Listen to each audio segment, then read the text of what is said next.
Samuel இரண்டாம் நூல் அதிகாரம் 6.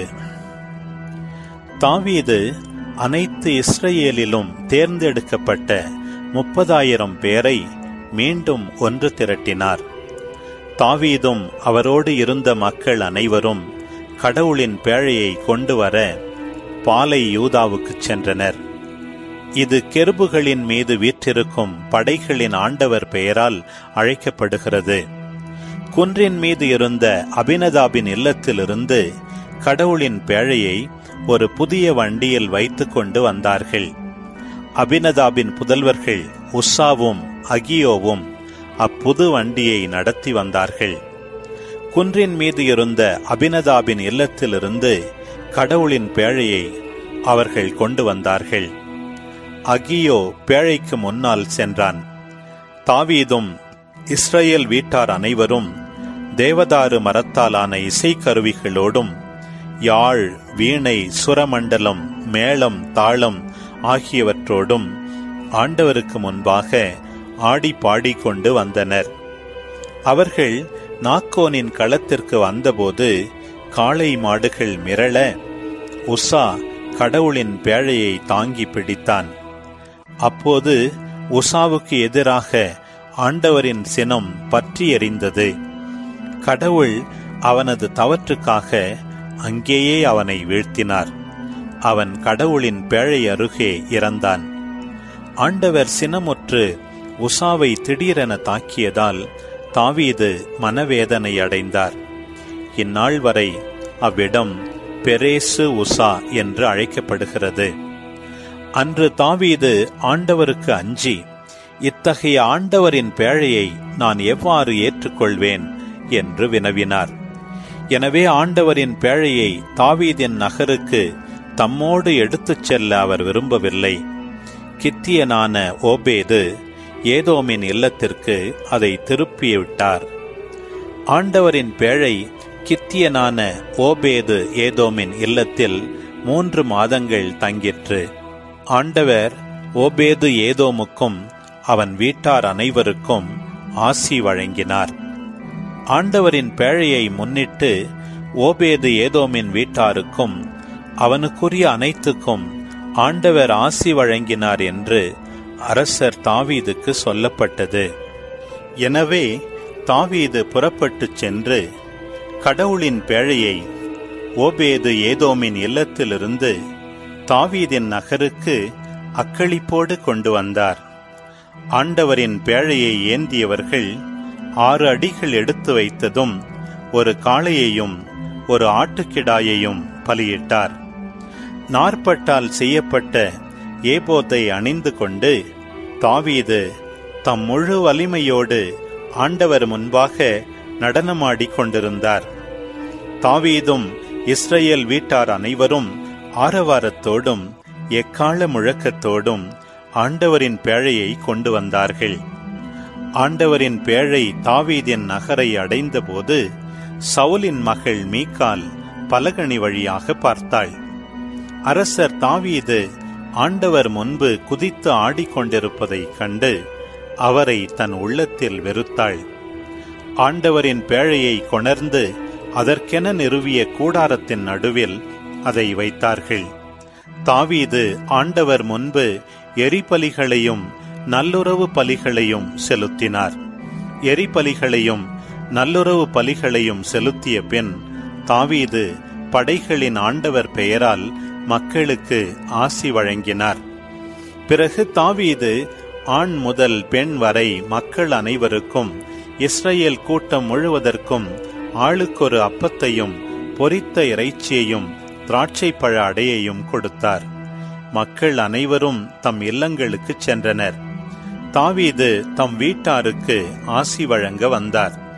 அப்போது சவுலின் மகள் மீகால் தாவீதை எதிர்கொண்டு, இழிந்தவன் ஒருவன் வெட்கமின்றி தன் ஆடைகளை கழற்றுவது போல இஸ்ரவேலின் அரசர் தம் பணியாளரின் பணிப்பெண்களுக்கு முன்பாக தம் ஆடைகளை கழற்றி இன்று பெருமை கொண்டாரே என்று ஏளனம் செய்தாள்.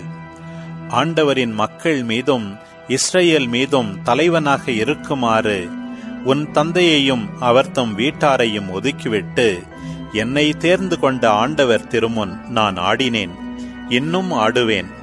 நான் என்னை இன்னும் கடையவனாக்கிக் கொள்வேன். என் கண்முன் என்னை தாழ்த்திக் கொள்வேன். நீ குறிப்பிட்ட பணிப்பெண்களுக்கு முன்பாக நான் பெருமை அடைவேன் என்று தாவீது மீகாலிடம் கூறினார். சவுலின் மகள் மீகாலுக்கு சாகும் வரை குழந்தை பேறு கிட்டவில்லை. சாமுவேல் இரண்டாம் நூல் அதிகாரம் 7. அரசர் தம் அரண்மனையில் குடியேறிய பின் சுற்றியிருந்த எல்லா எதிரிகளின் தொல்லையினின்றும் ஆண்டவர் அவருக்கு ஓய்வு அளித்தார். அப்போது இறைவாக்கினர் நாத்தானை தாவீது அழைத்து, பாரும், நான் கேதுரு மரங்களாலான அரண்மனையில் வாழ்கிறேன். கடவுளின் பேழையோ கூடாரத்தில் குடியிருக்கிறது என்று கூறினார். அதற்கு நாத்தான், நீர் விரும்பியது அனைத்தையும் செய்துவிடும், ஏனெனில் ஆண்டவர் உம்மோடு இருக்கிறார் என்று அரசரிடம் சொன்னார். அன்று இரவே ஆண்டவரின் வார்த்தை நாத்தானுக்கு அருளப்பட்டது. நீ சென்று என் ஊழியன் தாவீதிடம் ஆண்டவர் இவ்வாறு கூறுவதாகச் சொல். நான் தங்குவதற்காக எனக்கு ஒரு கோவில் கட்டப்போகிறாயா? இஸ்ராயேல் மக்களை எகிப்திலிருந்து நான் அழைத்து வந்தது முதல் இந்நாள் வரை நான் ஒரு நிலையான இல்லத்தில் தங்கவில்லை. மாறாக ஒரு நடமாடும் கூடாரமே எனக்கு தங்குமிடமாயிருந்தது. இஸ்ரவேலர் அனைவரும் சென்றவிடமெல்லாம் நானும் உடன் சென்றேன். அப்பொழுது என் மக்கள் இஸ்ரவேலை பேணும்படி குலத்தலைவர்களுக்கு கட்டளையிட்டிருந்தேன். அவர்களுள் எவரிடமாவது எனக்காக கேதுரு மரங்களால் ஒரு கோவில் கட்டாததேன் என்று ஒரு வார்த்தை சொல்லியிருப்பேனா? எனது ஊழியன் தாவீதிடம் படைகளின் ஆண்டவர் இவ்வாறு கூறுவதாகச் சொல். என் மக்கள் இஸ்ரவேலின் தலைவனாக விளங்க புல்வெளியில் ஆடு மேய்த்து கொண்டிருந்த உன்னை நான் அழைத்தேன். நீ சென்றவிடமெல்லாம் நான் உன்னோடு இருந்தேன். உன் கண்முன் உன் எதிரிகள் அனைவரையும் அழித்தேன். மேலும் உலகில் வாழும் பெரும் மனிதர் போல் நீ புகழறச் செய்வேன்.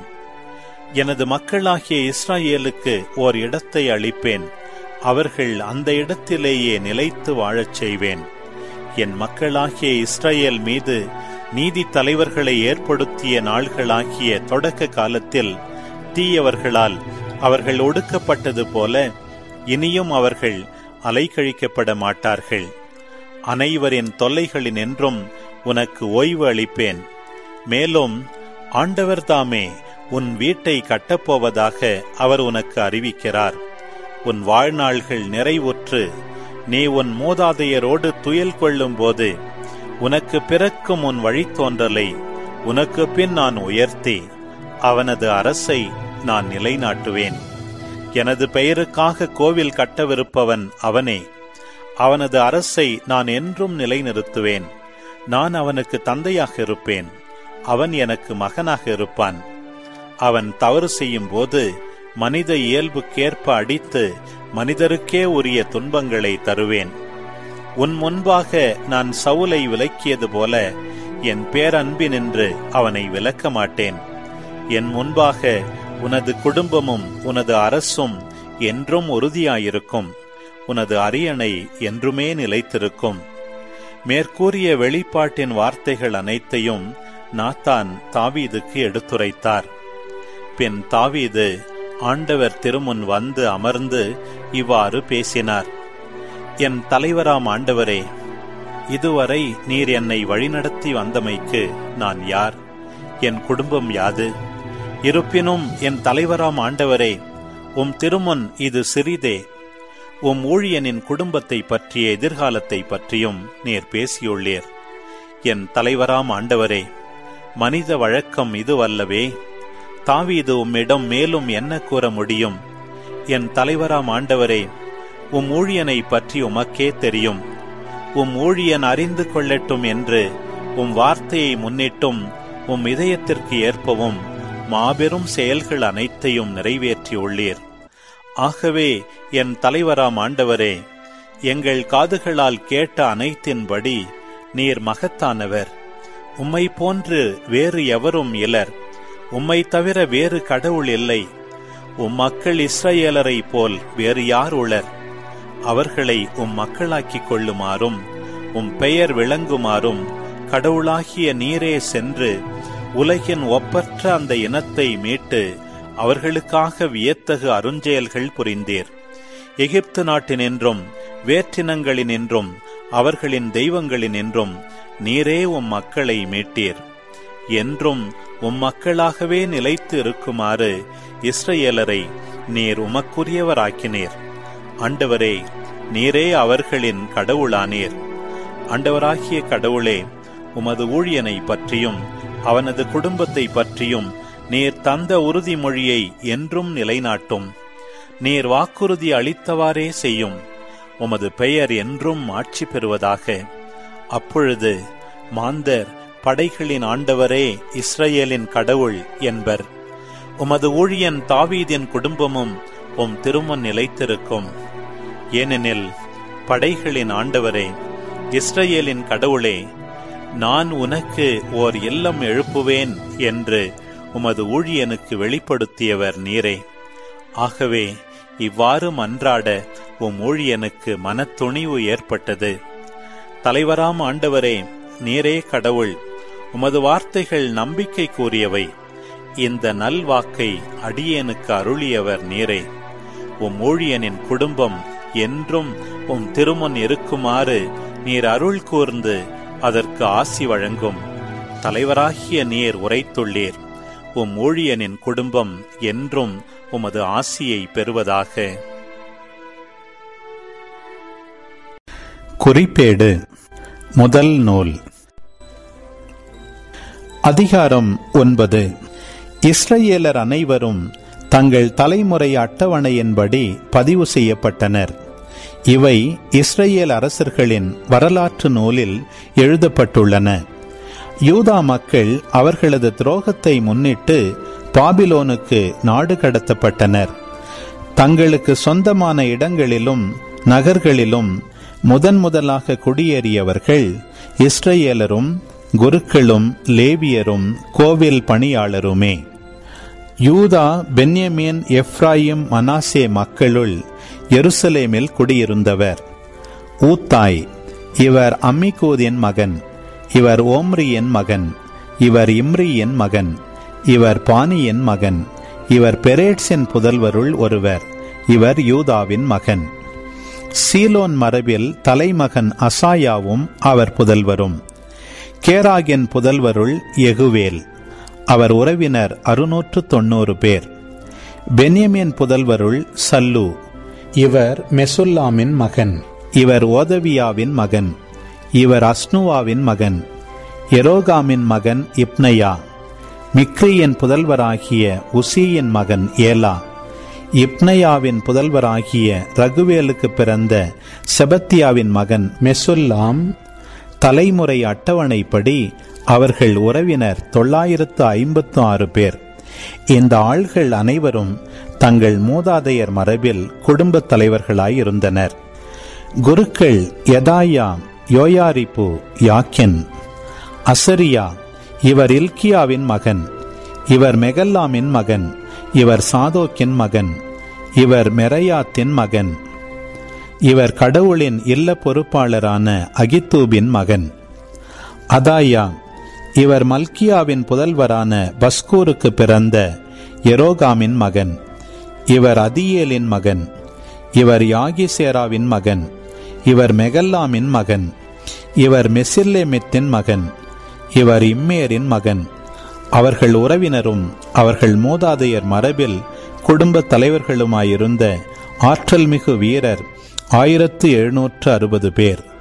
இவர்கள் கடவுளின் இல்ல பணிகளில் ஈடுபட்டிருந்தனர். லேவியருள் செமாயா, இவர் அசூபின் மகன். இவர் அஸ்ரிகாமின் மகன். இவர் அசபியாவின் மகன். இவர் மெராரியின் புதல்வருள் ஒருவர். பகபக்கர், எரேசு, காலால். ஆசாவின் புதல்வர் சிக்ரிக்கு பிறந்த மிக்காவின் மகன் மத்தனியா. எதுத்தூனின் புதல்வன் காலாலுக்கு பிறந்த செமாயாவின் மகன் ஓபதியா. நெட்ரோபாவியரின் சிற்றூர்களில் வாழ்ந்த எல்கானாவுக்கு பிறந்த ஆசாவின் மகன் பெரக்கியா. வாயில் காப்போர் சல்லூம், அக்கூபு, தல்மோன், அகிமான் மற்றும் இவர்கள் உறவினர். சல்லூம் இவர்களின் தலைவர். இவர்கள் இன்று வரை கிழக்கில் அரச வாயிலை காத்து வருகின்றனர். இவர்களே லேவியர் பாளையத்தின் காவலராய் இருந்தவர்கள். கோராகின் புதல்வர் எபியாசாபுக்கு பிறந்த கோரேயின் மகன் சல்லூமும் அவர் தந்தையின் வீட்டாரும் உறவினரும் ஆகிய கோராகியரும் கூடார நுழைவாயில் மேற்பார்வை பணிக்கு நியமிக்கப்பட்டிருந்தனர். முன்பே அவர்களின் மூதாதையர் ஆண்டவரது பாளைய வாயிலை காத்து வந்தனர்.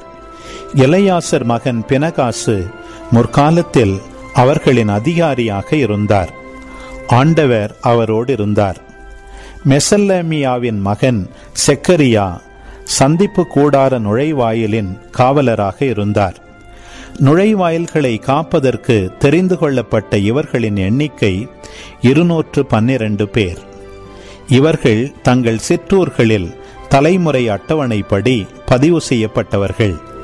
அவர்கள் நம்பிக்கைக்குரியவர்களாயிருந்ததால் தாவீதும் திருக்காட்சியாளர் சாமுவேலும் அவர்களை இப்பணியில் அமர்த்தினார்கள். அவர்களும் அவர்கள் புதல்வரும் கடவுளின் இல்ல கூடாரத்தின் வாயில்களை காத்து வந்தனர். வாயில் காப்போர் கிழக்கு, மேற்கு, வடக்கு, தெற்கு ஆகிய 4 பக்கங்களிலும் இருந்தனர். சிற்றூர்களில் இருந்த அவர்களின் உறவின் முறையினர் 7 நாள்கள் இவர்களோடு இருக்க மாறி மாறி வரவேண்டும். தலைமை வாயில் காவலராகிய 4 லேவியரும் கடவுளின் இல்ல பண்டக சாலைகளுக்கும் கருவூலங்களுக்கும் பொறுப்பாளர்களாயிருந்தனர். காவல் காக்கும் பொறுப்பு அவர்களுக்கு இருந்ததால் அவர்கள் கடவுளின் இல்லத்தை சுற்றிலும் இரவில் தங்கியிருந்து காலை தோறும் கதவுகளை திறந்து விடுவார்கள். அவர்களில் சிலரிடம் வழிபாட்டுக்குரிய கலங்களின் பொறுப்பு இருந்தது. அவற்றை உள்ளே கொண்டு போகும்போதும் வெளியே கொண்டு வரும்போதும் எண்ணி சரிபார்ப்பர். மற்றும் சிலரிடம் தட்டுமுட்டுகள், எல்லா புனித கலங்கள், மிருதுவான மாவு, திராட்சரசம், எண்ணெய், சாம்பிராணி, நறுமணப் பொருள்கள் ஆகியவற்றின் மேல் பொறுப்பு தரப்பட்டிருந்தது. குருக்களின் புதல்வர் சிலர் நறுமணப் பொருள்களிலிருந்து நறுமண கலவை தயாரித்தனர்.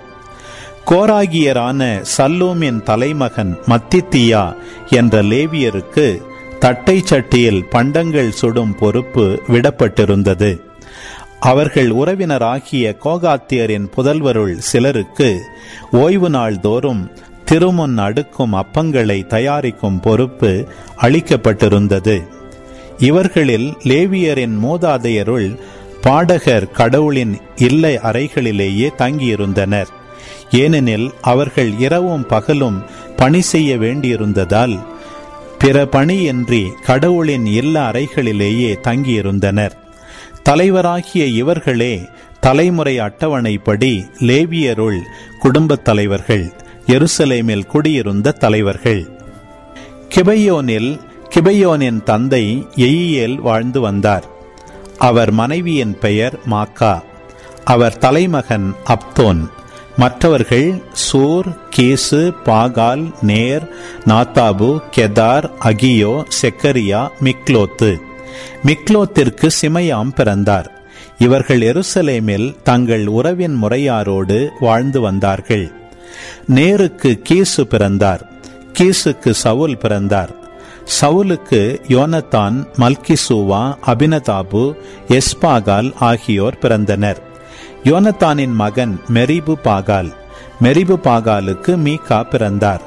மீகாவின் புதல்வர்கள் பித்தோன், மெலேக்கு, தகரேயா, ஆகாசு. ஆகாசுக்கு யாரா பிறந்தார். யாராவுக்கு அலமேத், அஸ்மாவேத், சிம்ரி பிறந்தனர். சிம்ரிக்கு மோட்சா பிறந்தார். மோட்சாவுக்கு பினேயா பிறந்தார். இவர் மகன் ரபாயா. இவர் மகன் எலையாசர். இவர் மகன் ஆட்சேல். ஆட்சேலுக்கு 6 புதல்வர்கள் இருந்தனர். அவர்கள் பெயர்களாவன: அசிரிகாம், பொக்கரு, இஸ்மயேல், செயரியா, ஒபதியா, ஆனான். இவர்கள் ஆட்சேலின் புதல்வர்கள்.